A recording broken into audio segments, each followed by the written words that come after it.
tell you the truth, the man who does not enter the sheep pen by the gate, but climbs by some other way, is a thief and a robber. The man who enters by the gate is the shepherd of his sheep. The watchman opens the gate for him, and the sheep listen to his voice. He calls his own sheep by the name and leads them out. When he has brought them out of his own, he goes on ahead of them, and his sheep follow him because they know his voice. But they will never follow a stranger. In fact, they will run away from him because they do not recognize the stranger's voice. Jesus used this figure of speech, but they did not understand what he was telling them. Therefore, Jesus said again, I tell you the truth, I am the gate for the sheep. All who ever come before me, who were thieves and robbers, but the sheep did not listen to them. I am the gate. Whoever enters through me will be saved. He will come in and go out and find a pasture. The thief will come only to steal and kill and destroy. I have come that they will have life, and it will be full. I am the good shepherd.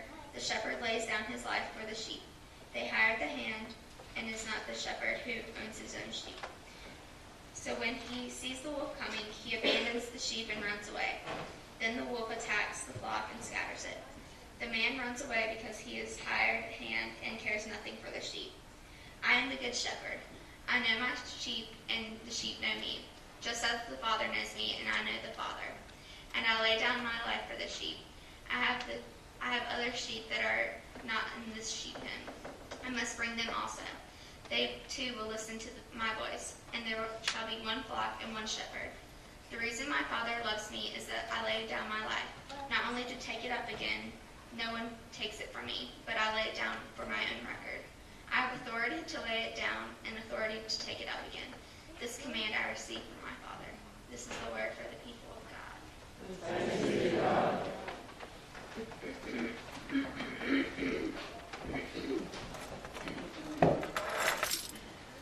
Thank you, Mackenzie. Great job. Wasn't that good? Didn't you do good? You did awesome. Well, one thing I want to tell us as we're beginning this particular passage this morning is this. Jesus did it so many times. He used so many analogies, so many metaphors to try and help us to understand what God is about so that we could relate to God better, but also in his time so that people of his time could understand God better.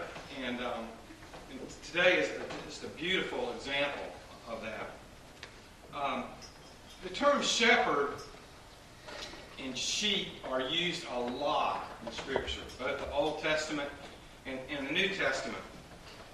And this is what I hope you'll be able to do. I hope you'll be able to look at, remember, and reread what Matt read for us today. And just go back and reread that today, and kind of keep that in front of you all this week as we're going through Holy Week. It would be valuable, and just kind of pick up some of those metaphors and what the implications that they're bringing to our lives today, in our world, and in the present circumstances, situations that we find ourselves in.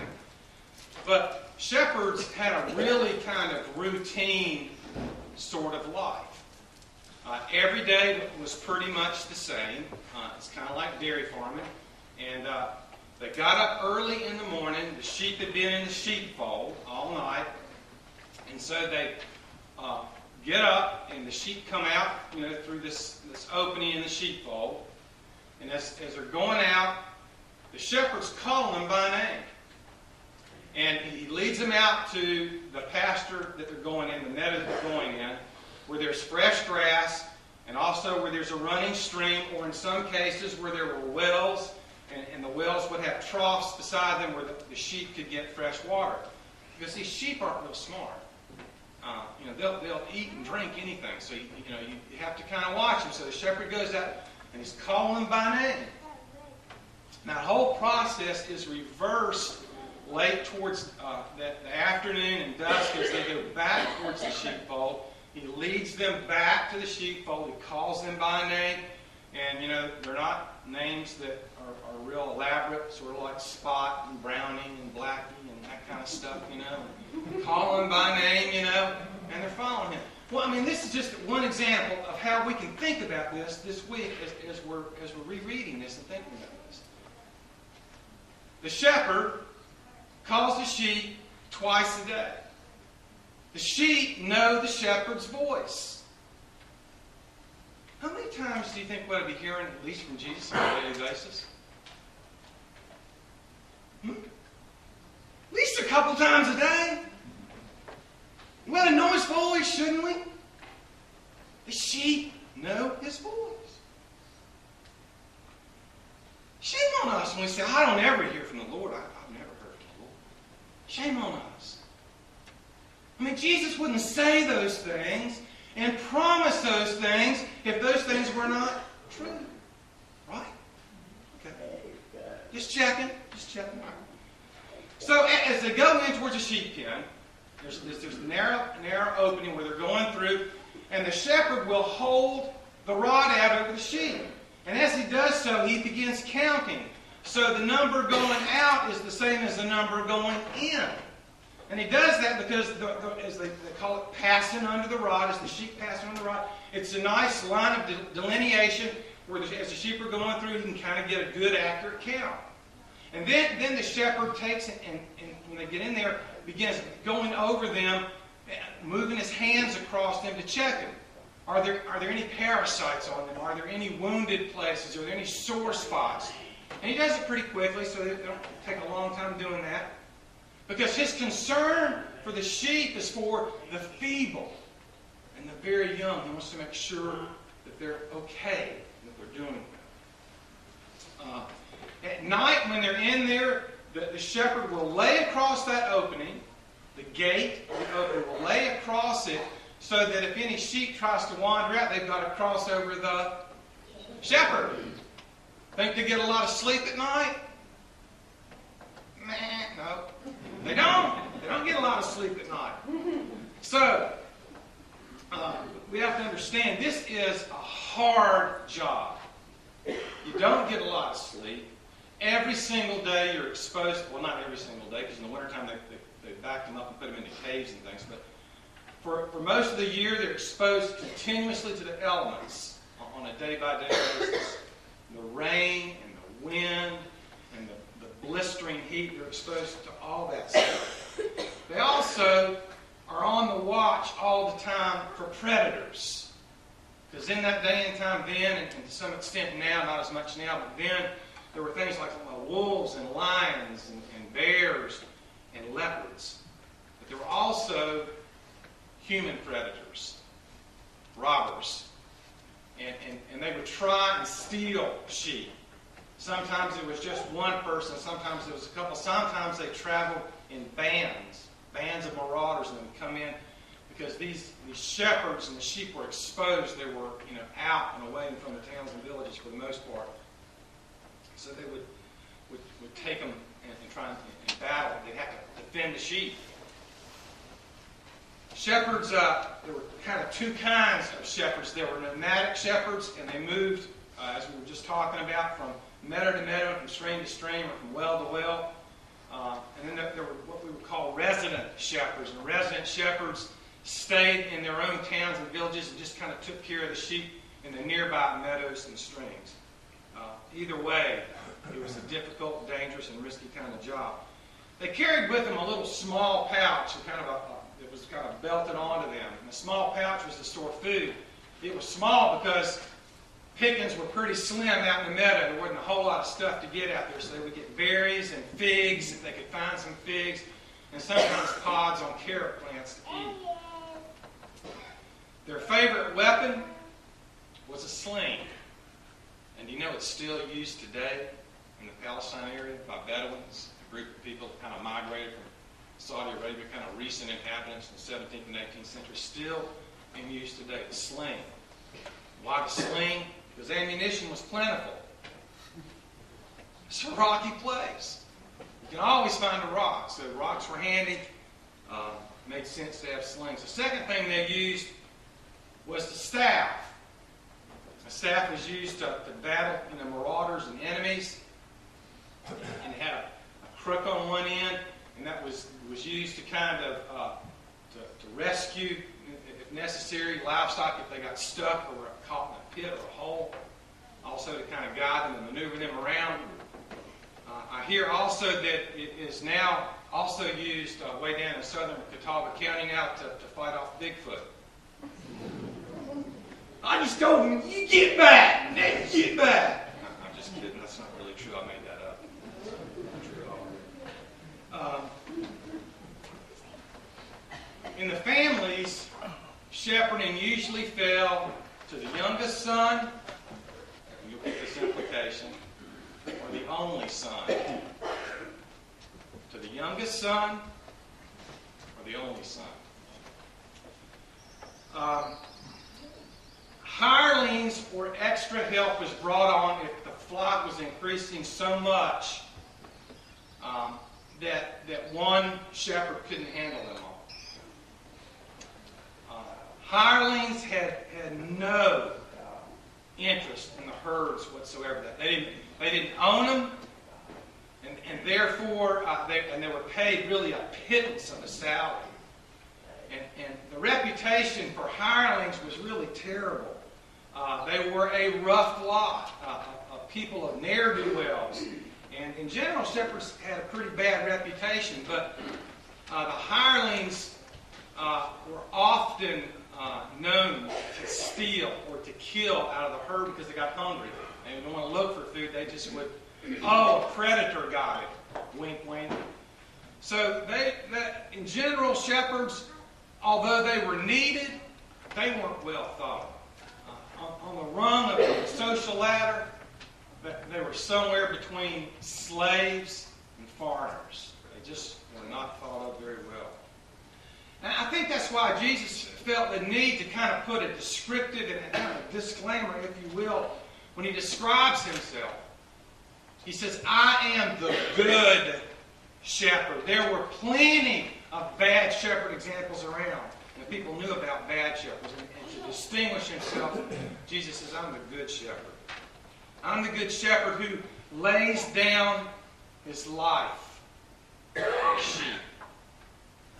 Now, if shepherds were really good shepherds, they were in charge of other shepherds and of large flocks, and they were called the chief shepherd. The thing about shepherds, you can always count on if they were good. They would lead the flock out every single day. They would watch over them and tend to them. When they wandered off and got lost, they would go and retrieve them and bring them back. And if necessary, put their own life on the line to defend them. Now, the term shepherd doesn't always refer to livestock management. You don't have to turn there, but in Ezekiel 34, shepherd refers to the religious leaders and the political leaders of Israel. And they're described this way, as those who only take care of themselves.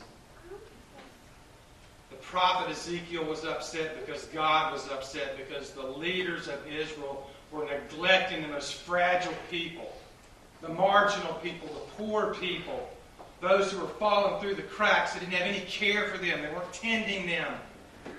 They didn't care about them because they were too busy caring about themselves. But in that same passage, God turns that metaphor on the religious leaders and puts it right back on himself. And this is what God says to Ezekiel. For this is what the sovereign Lord says. I myself will search for my sheep and look after them. You know, if you think about it, that kind of theology parallels the thinking of a young shepherd boy, the youngest in a family of sons of the family of Jesse, who wrote perhaps the most quoted psalm in all of the entire Psalter, Psalm 23, and it begins with the words, "The Lord is my what?" Yeah, you know it too, don't you? I have no doubt that when the Lord was telling Ezekiel that he himself would go and search and take care of his sheep, he was thinking of his own son, Jesus Christ. I believe that because Jesus self-describes himself as the good shepherd who lays down his life the sheep. Okay, so we've learned a lot and talked a lot about shepherds this morning, but who are the sheep? Us. Good answer. Us. Isaiah tells us in 53:6, we all, like sheep, have gone astray. Each of us has turned his own way. The Lord has laid on him the iniquity of us all. The language is absolutely sweeping in the totality of its condemnation. We all, each of us, the iniquity of us all was laid on him. The iniquity of the sheep was laid on the good shepherd. No exclusions, no exceptions. Let me tell you something. This is beyond good. This is nothing more than the grace of the God shepherd. And God knows we need a shepherd. God knows we need a good shepherd. God knows we need a chief shepherd. We need the God shepherd who has our best interest at heart, who will come looking for every single one of us when we wander and go our own way. And no, not one of us is exempt from that. Only the chief shepherd, only the good shepherd, only the God shepherd would lay down his life for us on a cruel, torturous cross. And what is so interesting to me is on that cross the metaphors for Jesus mingle. Yes, indeed, on that cross he is the good shepherd who lays down his life for the sheep. And on that cross he is the Lamb of God who takes away the sin of the world. He is shepherd. He is the Lamb. Fully divine, fully human. So, what does all this have to do with Palm/Passion Sunday?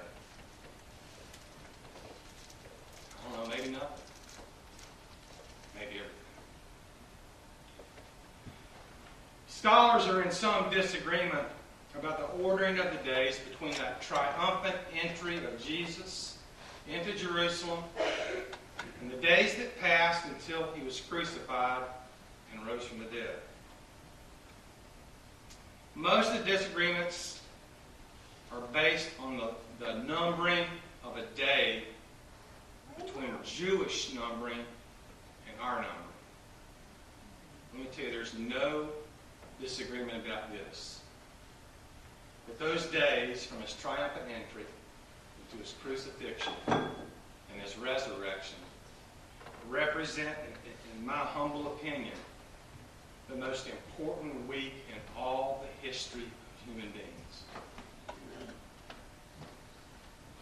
There is no debate that the days between these epic events represents the highest of highs. He moves in triumph to Jerusalem to cheering crowds, to the lowest of lows as he hangs on the cross and looks at us and says, Father, forgive them, for they know not what they do. Highest of highs, the lowest of lows. From complete triumph to complete tragedy. This is the week that we label as Holy Week. And it's a signature week. It's a week in which the Good Shepherd, the God Shepherd, the Chief Shepherd, shows us that there are no loopholes in God's love for us.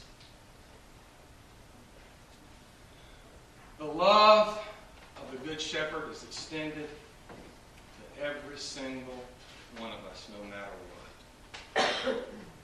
Let me tell you something. It wasn't as if Jesus didn't struggle with that. In the Garden of Gethsemane, the night after the Passover, they went out to the garden, and Jesus knew what lay ahead of him.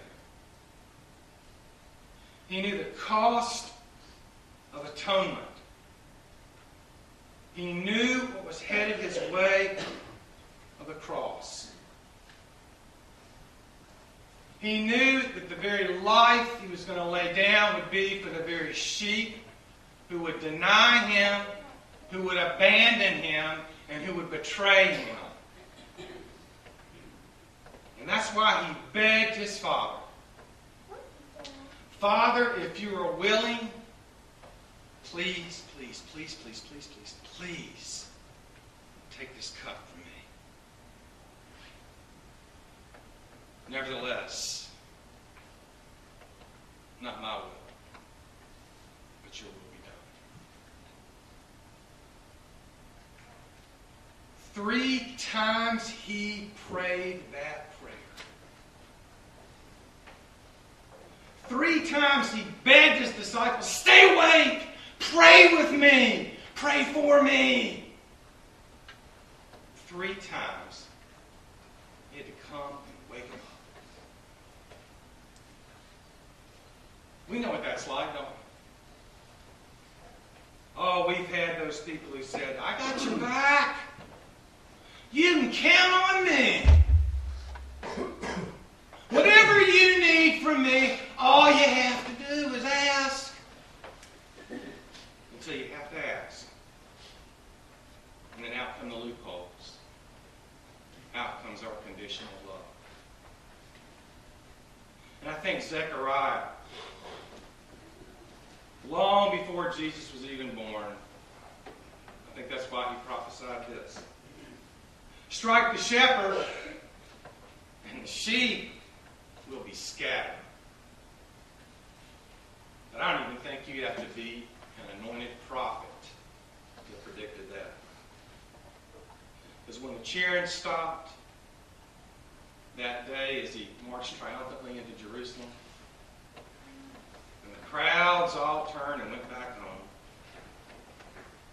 And later that week, when his closest friends abandoned him and denied him, and when those who spit on him and stripped him of his clothes and cursed him and ripped his back wide open and took a crown of thorns and slammed it on his head and nailed him to a cross. We knew, didn't we? The good shepherd who lays down his life for his sheep.